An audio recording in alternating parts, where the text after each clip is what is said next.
তো আমরা যে আলোচনাটা করতে চাইছি যে সৎ এবং অসৎ কর্ম পরিহারের উপায়, একটা বিষয়ে আমি আলোচনা করে এটা সমাপ্ত করব।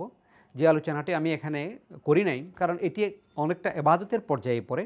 সেটি হচ্ছে পিতামাতার প্রতি সদাচরণ করা, এবং এর উল্টা হচ্ছে পিতামাতার অবাধ্য হওয়া। হাদিসে যে কবিরা গুনার আলোচনা আছে, তার মধ্যে উকুকুল ওয়ালিদাইন একটি। যে সমস্ত কবিরা গুনার কথা রাসূল সাল্লাল্লাহু আলাইহি ওয়াসাল্লাম বলেছেন যে কবিরা গুনাহগুলো মানুষকে ধ্বংস করে, তার মধ্যে একটি হচ্ছে উকুকুল ওয়ালিদাইন কিংবা পিতামাতার অবাধ্য হওয়া।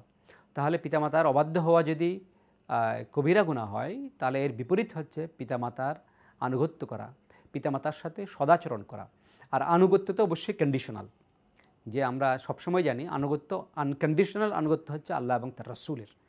তারপরে বাকিদের আনুগত্য আমরা করব কন্ডিশনাল, তাদের সেই নির্দেশ যদি আল্লাহ এবং রাসূলের সাথে মিলে তাহলে আমরা সেই আনুগত্য করব। কিন্তু সদাচরণ কখনো পরিত্যাগ করা যাবে না। যদি আল্লাহ এবং তার রাসূলের নির্দেশের বাইরে কোনো আদেশ আমাদের পিতামাতা করে, সেটি আমরা পালন পরিহার করব, সেটি আমরা মেনে চলব না। কিন্তু কখনো সদাচরণ পরিত্যাগ করা যাবে না, পিতামাতার সাথে কখনো খারাপ আচরণ করা যাবে না। এটার জন্য আমাদেরকে সূরা বনী ইসরাঈল অধ্যয়ন করতে হবে, যেখানে আল্লাহ তাআলা ওয়াসানাল ইনসানা বিওয়ালিদাইহি ইহসানা, যে আমি মানুষকে নির্দেশ দিয়েছি তারা যেন পিতামাতার সাথে সদাচরণ করে। তাদেরকে উফ বলা যাবে না, তাদেরকে ধমক দিয়ে কথা বলা যাবে না। বিশেষ করে তরুণরা যখন শিশুরা একটু বড় হয়, যখন তারা ষষ্ঠ সপ্তম শ্রেণীতে পড়ে, এই সময়ে তাদের অনেক মেজাজ দেখা যায়। তো পিতামাতার সাথে কখনো ধমকের সুরে কথা বলা যাবে না, এটা হারাম। হারাম, পবিত্র কোরআনে আল্লাহ তাআলা এটা হারাম করেছেন, সেটা করা যাবে না। তাদেরকে তুচ্ছতাচ্ছিল্য করা যাবে না, তাদেরকে ধমক দেওয়া যাবে না, তাদের মনে সামান্যতম কষ্ট হয় এই ধরনের কথা বলা যাবে না। তাদের সকল বৈধ আদেশ মানতে হবে, আর যদি অবৈধ আদেশ হয় সেটি যদি আমরা মানতে নাও পারি, কিন্তু অসদাচরণ কোনোভাবেই পিতামাতার প্রতি করা যাবে না। তার মাঝে মায়ের হক অনেক বেশি, যেটা রাসূল সাল্লাল্লাহু আলাইহি ওয়াসাল্লাম এক সাহাবীর প্রশ্নের জবাবে বলেছেন যে তোমার সবচেয়ে বেশি সদাচরণ পাওয়ার যোগ্য হচ্ছে উম্মুকা তুম্মা উম্মুকা তুম্মা উম্মুকা, তোমার মা, তোমার মা, তোমার মা। তারপরে তিনি বলেছেন তোমার পিতা, তারপরে আস্তে আস্তে অন্যান্য নিকটবর্তী আত্মীয় স্বজন। তো এই বিষয়টি আমাদেরকে, বিশেষ করে আমাদের যারা তরুণ শিক্ষার্থী, যারা শীঘ্রই কর্মজীবনে প্রবেশ করবে, তাদের জাগতিক সাফল্য, দুনিয়ার সাফল্যের জন্য পিতামাতার দোয়া খুবই প্রয়োজন।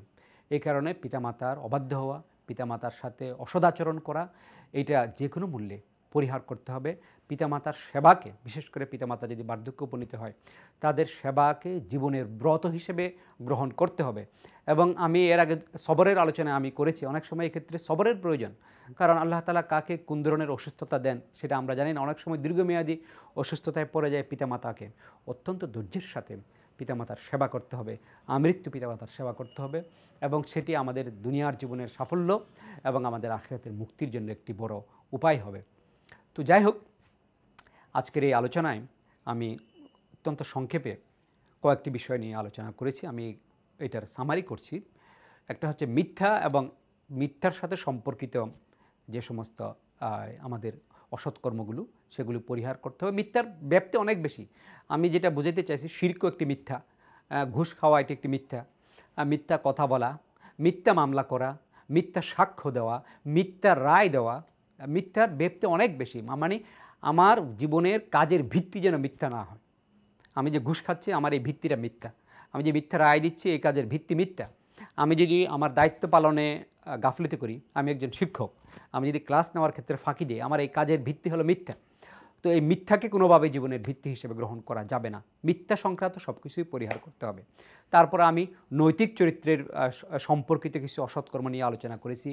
অশ্লীলতা, জেনা, বেবিচার, সমকামিতা, সেগুলি পরিহার করতে হবে। তারপর কিছু আর্থিক অসৎকর্ম নিয়ে আলোচনা করা হয়েছে, সুদ, ঘুষ, সেগুলো পরিহার করতে হবে। তারপরে পারস্পরিক সম্পর্ক বিনষ্টকারী কিছু অসৎকর্ম নিয়ে আমরা আলোচনা করেছি, সেগুলি আমাদেরকে পরিহার করতে হবে। এই সব কিছুই হচ্ছে মানুষকে সুন্দর করার জন্য, মানুষের জীবনকে সুন্দর করার জন্য, মানব সমাজকে সুন্দর করার জন্য, মানুষকে আরও বেটার হিউম্যান বিইং করে গড়ে তোলার জন্য, মানুষকে আরও উন্নত মানুষ, আরও অনেক বেশি উপার্জনকারী মানুষ নয়, আরও বেশি উন্নত মানুষ, যার মনুষ্যত্ব অনেক বেশি উন্নত, সেই হিসাবে পরিণত করার জন্য, যাতে মানুষের সমাজে শান্তি আসে এবং মানুষ এর মাধ্যমে পরকালে শান্তি ও মুক্তি পেতে পারে। তো আল্লাহ তাআলা আমাদেরকে আমরা যা আলোচনা করেছি সেটি আমল করার, আরও বেশি অধ্যয়ন করার, আরও বেশি জানার এবং আরও বেশি মানার তৌফিক দান করুন। ওয়া আখিরু দাওয়ানা আনিল হামদুলিল্লাহি রাব্বিল আলামিন।